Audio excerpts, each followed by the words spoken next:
बहुत समय पहले की बात है। किसी गांव में एक अमीर सेठ व्यापारी रहा करते थे।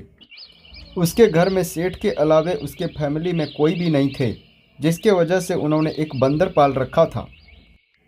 बंदर का नाम लालू था। सेठ बंदर को रोज समझाया करते थे। सुनो लालू, मैं तुम्हें बहुत ही स्वादिष्ट भोजन खिला सकता हूँ। अगर तुम मेरी सेवा करो, तुम मेरी बात मानो, तो मैं तुम्हें बहुत ही स्वादिष्ट भोजन खिलाऊंगा।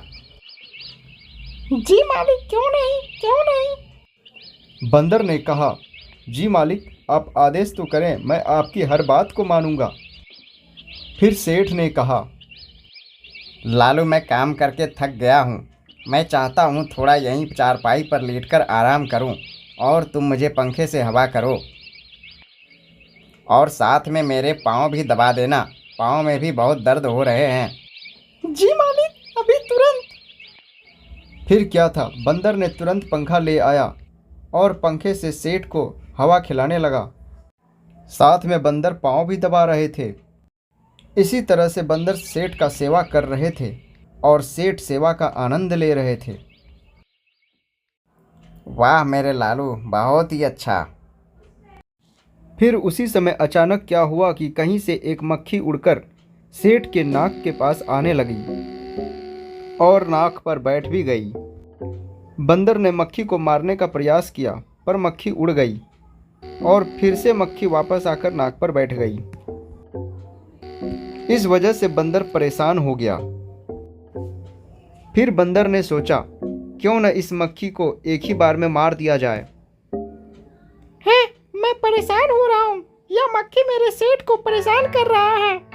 क्यों न मैं इस मक्खी को एक ही बार में मार डालूं। फिर क्या था, बंदर ने एक तरकीब ढूंढ निकाली और वह वहां से उठा और सीधे बगीचे की तरफ चला गया। बगीचा में चलते चलते बंदर को एक डंडा नजर आया और उन्होंने वह डंडा उठा लिया। फिर क्या था, वह डंडा लेकर वापस सेठ के पास चला गया।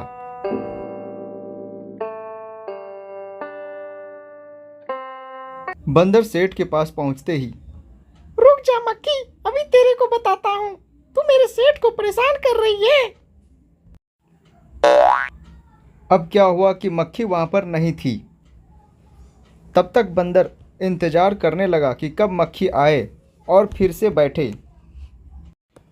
उसी समय मक्खी आ गई।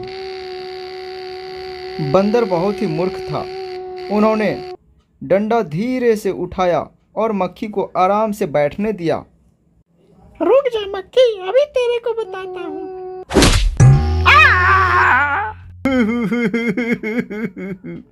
हे भगवान, ये पागल बंदर क्या कर डाला।